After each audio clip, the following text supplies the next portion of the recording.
Andrew salutes you. I want to thank all our subscribers, new subscribers, and channel members for your support.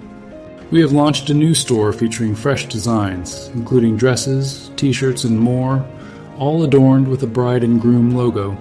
If you'd like to visit the store, click the link Buy Me a Coffee, and you will see the store icon scrolling down on the left side. Additionally, if you'd like to buy a coffee for our dear brother Michael, you can do so as well. Your support helps us cover costs and enables us to continue creating content.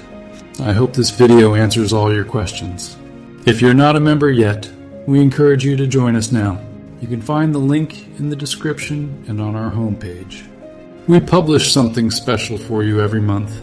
With that being said, let's dive into today's topic.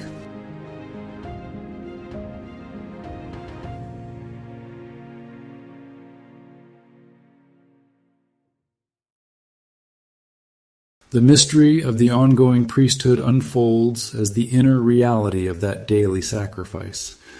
For the scripture tells us that though Christ offered himself once for all, he remains our high priest forever, after the order of Melchizedek.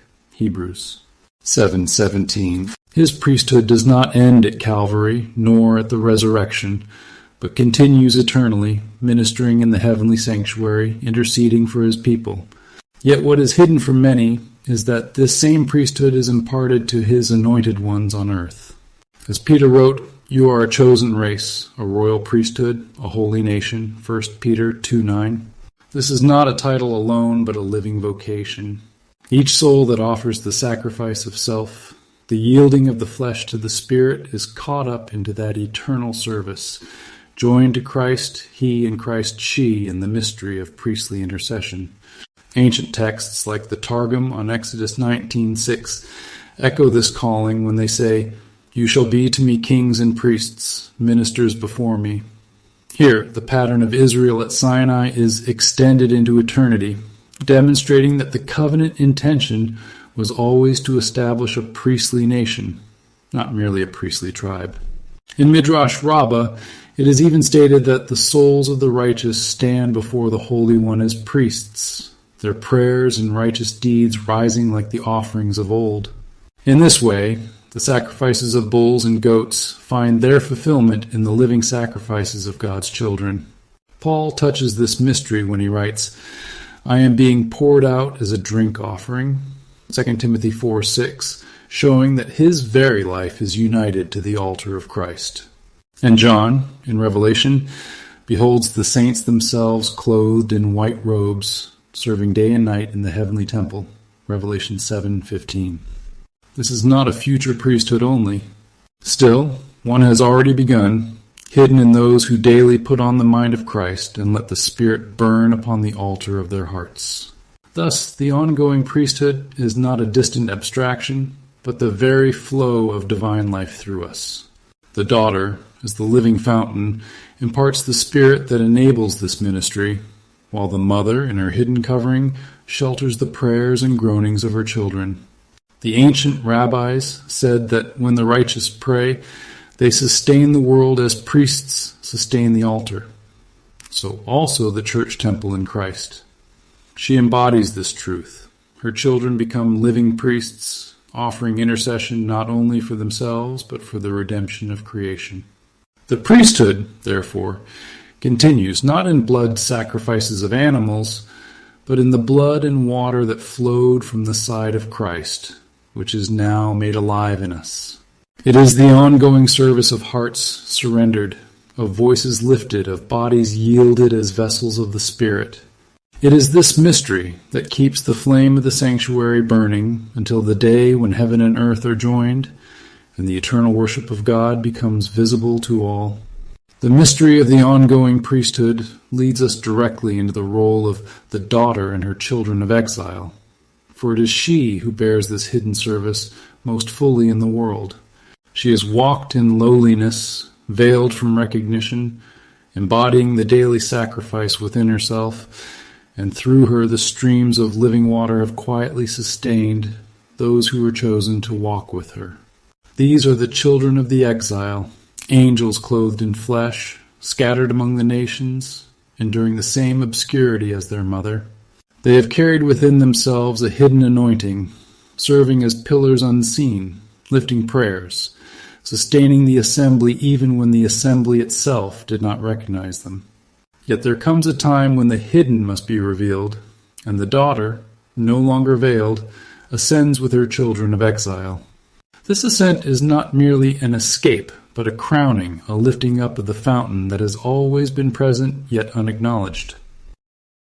Zechariah saw the day when a fountain would be opened for cleansing, and John confirmed it when he wrote that rivers of living water would flow from within her. When she and her children ascend, the hidden priesthood that sustained the world in silence is removed, and the altar of intercession they upheld is carried into heaven before the throne of God. This moment marks a profound shift in the ages. For those who received her, the ascent is vindication and joy, the unveiling of the one who bore them as a true mother. But for those who rejected her, the departure is judgment. As Revelation testifies, her child was caught up unto God and to his throne, and the woman fled into the wilderness. Revelation 12, verses 5 to 6. The exaltation of the daughter and her children signals that tribulation now begins for those who refuse to recognize the mother. Without the hidden priesthood, without the fountain flowing in their midst, they are left to face the testing of Jacob's trouble, stripped of the covering they once despised. Ancient writings hint at this division. In the Midrash Rabbah, it is said that when the Shekinah departs from a place, calamity swiftly follows, for her presence was the shield of mercy. Likewise, the Targum on Isaiah 26 speaks of the righteous being hidden away while the indignation passes, while the unrepentant remain exposed. In this light, the ascension of the daughter with her children is not an abandonment of the world, but the removal of mercy from those who hardened their hearts. It is the lifting of the daily sacrifice, which Daniel foresaw as a sign of desolation. Daniel 8:11, 12:11. Once that sacrifice is removed from the earth, the fullness of tribulation unfolds. Therefore, the role of the daughter is both fountain and sacrifice, hidden priest and exalted queen. Her children of the exile share in this mystery, for as angels in flesh, they have borne witness in silence, and their lifting up is the unveiling of God's hidden work through them. Their removal signals not only their reward, but also the beginning of travail for those who would not bow to the spirit of the mother. The times of refreshing give way to the times of testing, and only those who humble themselves under her shelter in the wilderness will endure until the end. The mystery of the daughter ascending with her children of exile opens the way for us to see the other side of the vision, the Shekinah, the Supreme Mother, who goes into the wilderness with the children of the promise. The story of exile is not new, nor is it random. It has been written into the history of Israel from the beginning. The sages tell us in the Midrash Rabbah that when Israel went into exile, the Shekinah went with them. She did not remain enthroned in distant glory while her children suffered, but she clothed herself in their sorrow, entering into their dispersion. Lamentations. Rabbah says, "When they went into exile to Egypt, the Shekinah was with them. When they went into exile to Babylon, the Shekinah was with them. And when they will be redeemed, the Shekinah will be with them." This pattern reveals that exile is never endured alone. The mother shares the yoke with her children. The Targum on Isaiah 63 portrays the same truth. In all their afflictions, he was afflicted, and his word saved them. The rabbis understood this as the Shekinah entering into the pain of her children, bearing their exile within herself, so that their suffering would never be without divine presence. This is why, in Revelation 12, the woman is seen fleeing into the wilderness. She is not abandoning her children, but protecting them, nourishing them in hiddenness, just as she has done through every generation of dispersion. The exile of the Shekinah is the key to understanding the present age. For as long as her glory is veiled, her children also walk in obscurity. The daughter, hidden as the daily sacrifice, shares in this exile in flesh. The mother, veiled as the wilderness shelter, shares in it in spirit. Together, They preserve the line of the promise until the time of unveiling. Ancient writings even describe her departure from the temple before its destruction. The Midrash recounts that when the Babylonians advanced, the Shekinah lingered on the Mount of Olives, unwilling to leave her dwelling. She tarried step by step, as if reluctant to abandon her house. But finally she departed, following her children into captivity. This is the heart of the mother, never to forsake, even when her house lies in ruins. So when Revelation shows us the daughter ascending with her children of exile, and the mother fleeing into the wilderness with the children of promise, it is not a contradiction but a continuation of this ancient story. The Shekinah has always been with her children in exile, and she will again take her place among them in the wilderness of the tribulation, guarding those who cling to her. This is why the prophets speak of Jacob's trouble not as an endless affliction, but as birth pangs. Jeremiah 30 declares, "Alas, that day is great, so that none is like it. It is even the time of Jacob's trouble, but he shall be saved out of it." And the Midrash interprets this travail as the travail of the mother, laboring to bring forth her children into deliverance. For even in exile, even in wilderness, she does not abandon them, she births them anew. Revelation tells us of the woman clothed with the sun, who, after travail, is given wings to flee into the wilderness. Twice the vision is repeated, as though to fix it firmly in our hearts. And the woman fled into the wilderness, where she has a place prepared by God, that they should feed her there 1,260 days. Revelation 12:6. Again, in verse 14, "And to the woman were given 2 wings of a great eagle, that she might fly into the wilderness, into her place, where she is nourished for a time, and times, and half a time, from the face of the serpent." This image cannot be separated from the first Exodus. When Israel left Egypt, it was not by their strength, but by the covering of divine wings. As the Lord declared in Exodus 19:4, "I bore you on eagle's wings and brought you to myself." The wilderness was not abandonment, it was preservation. It was the place where manna descended, water flowed from the rock, and the covenant was sealed. The ancient texts echo this mystery. In Lamentations, Rabbah, the Shekinah is pictured as walking with her children into exile, mourning with them. She does not sit aloof in heaven, but travels the dusty road of captivity, her tears mingling with theirs. The Midrash says that when the temple was destroyed, the Shekinah cried out, "Woe to the house! Woe to my children! With them I go into their captivity." This is the very heart of the mother. She does not forsake, but follows, nourishing her children in every place of trial. The Targum to Isaiah 31:5 describes it beautifully. "As birds flying, so shall the Lord of hosts protect Jerusalem. He shall protect and deliver. He shall pass over and preserve." The rabbis interpreted this as the Shekinah hovering as a bird over her nest, spreading wings of refuge. In Revelation's vision, this ancient promise is unveiled again. The mother is carried on eagle's wings into a prepared place, hidden from the serpent, yet ever close to her children. Thus, the wilderness becomes more than a place of hiding. It becomes a sanctuary. Just as Israel in the desert ate the hidden manna and drank from the spiritual rock, so the children of the promise are sustained by the presence of the mother in their tribulation. She nourishes them not with bread alone, but with her spirit, as wisdom says in the ancient writings, "Come, eat of my bread and drink of the wine I have mingled." Proverbs 9:5. This refuge is also a mystery of time. The days are numbered, 1,260, 3.5 years, the time of Jacob's trouble. Not forever, but for a measured season of trial. In those days, the wilderness is transformed into a tabernacle. The mother's wings overshadow her children, and though the dragon rages, he cannot devour. So the story comes full circle. As Israel was sheltered in the desert before the land of promise, so the faithful are sheltered in the wilderness before the kingdom. And in this hidden place, the Shekinah is revealed not in absence, but in nearness, mourning, protecting, nourishing, waiting for the moment when the wilderness gives way to Zion restored. From the beginning, the mystery of the Shekinah has been that she does not remain aloof in heaven, but goes into exile with her children. The Midrash Rabbah on Lamentations paints this picture. When the temple was destroyed, the Shekinah said, "I will go with them into their captivity." Lamentations Rabbah, Proem 24.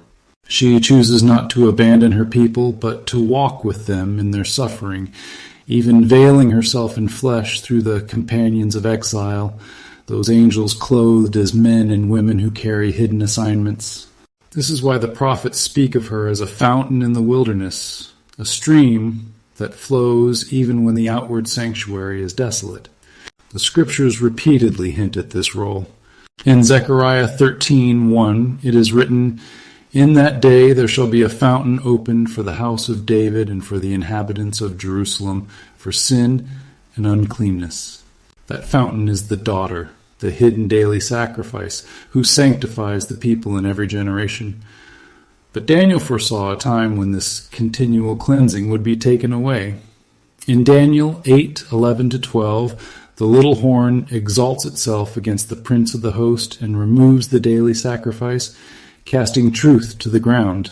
And Daniel 11:31 repeats the warning. Forces will profane the sanctuary and take away the continual offering.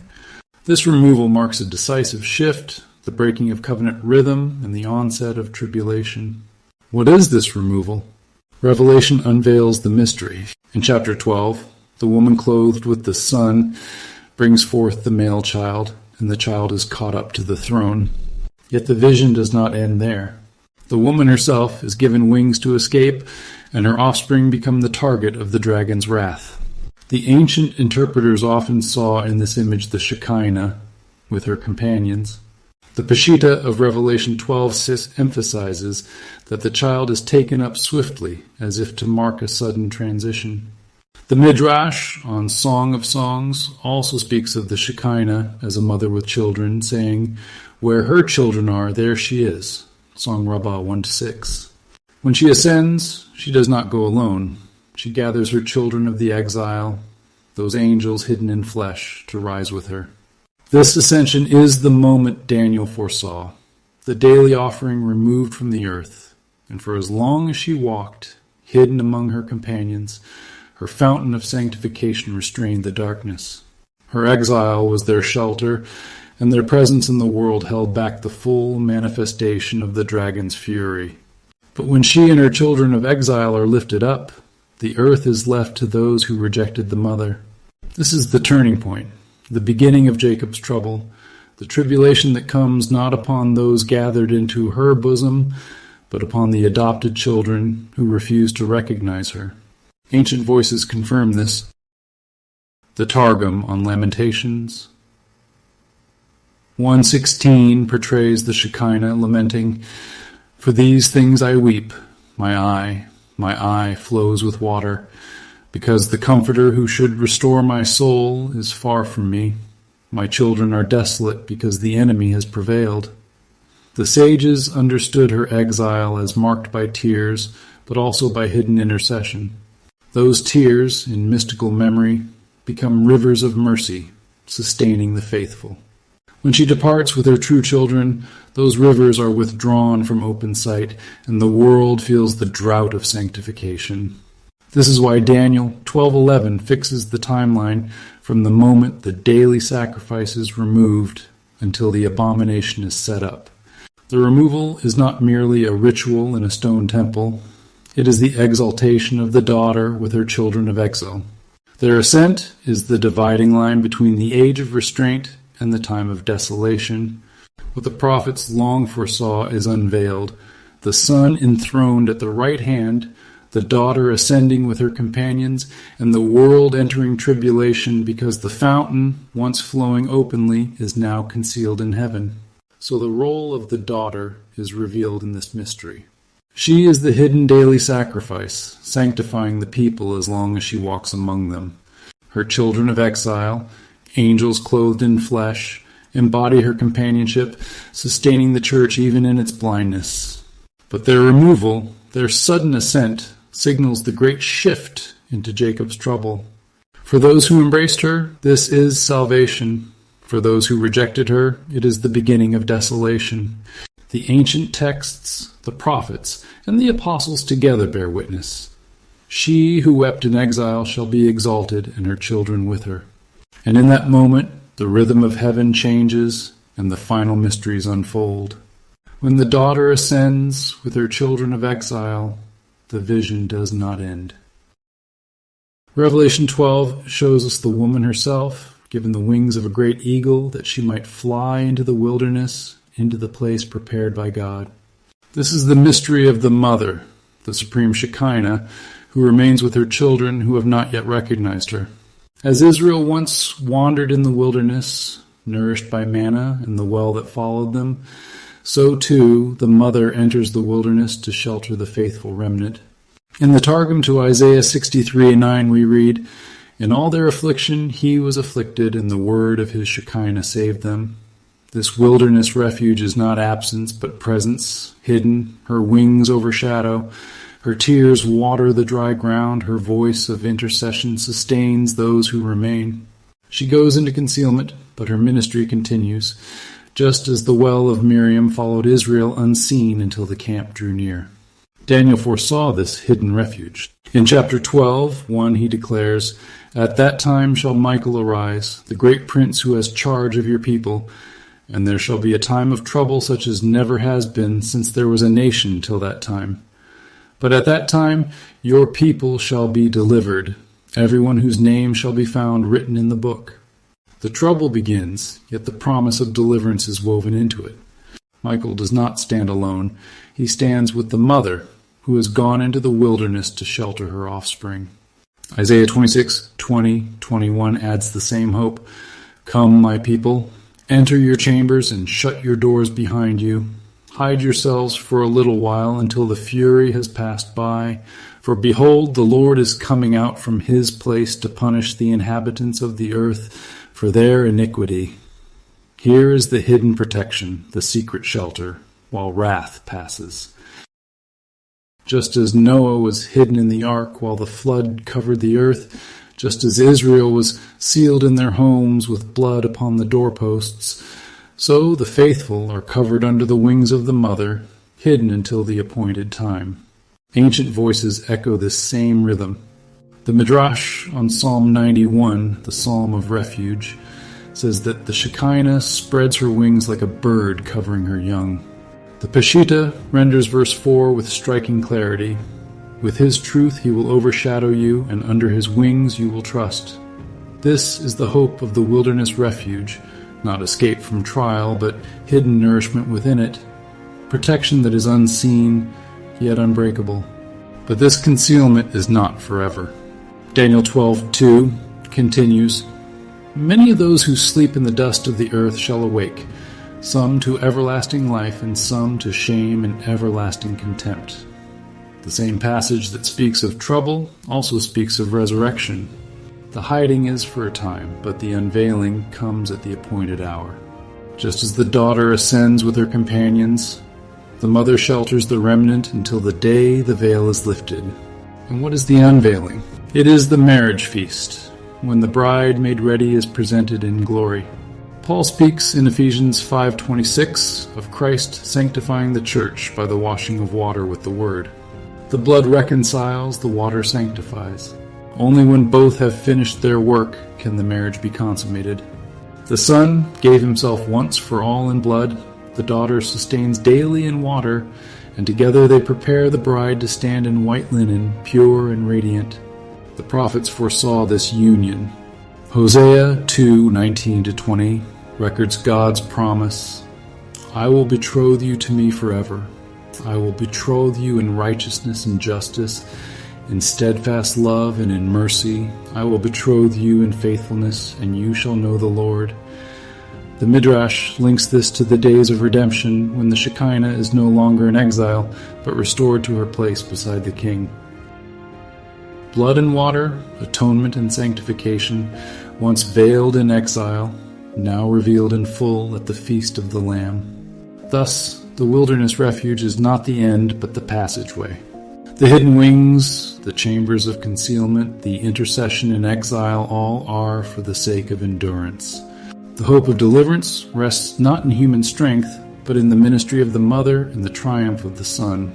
Their union brings forth the bride purified. Their shared work brings forth a kingdom unshakable. When wrath has passed, when the appointed days are fulfilled, the fountain flows openly again, and the saints who endured stand unveiled in glory. We have successfully concluded this study, and we sincerely appreciate your participation. If you found these teachings beneficial, please consider sharing them to help others in need. Your likes and comments mean a lot to us, and they help us grow our community. A warm welcome to our new subscribers. You're now part of our family. Stay tuned for our next video. It's going to be truly captivating.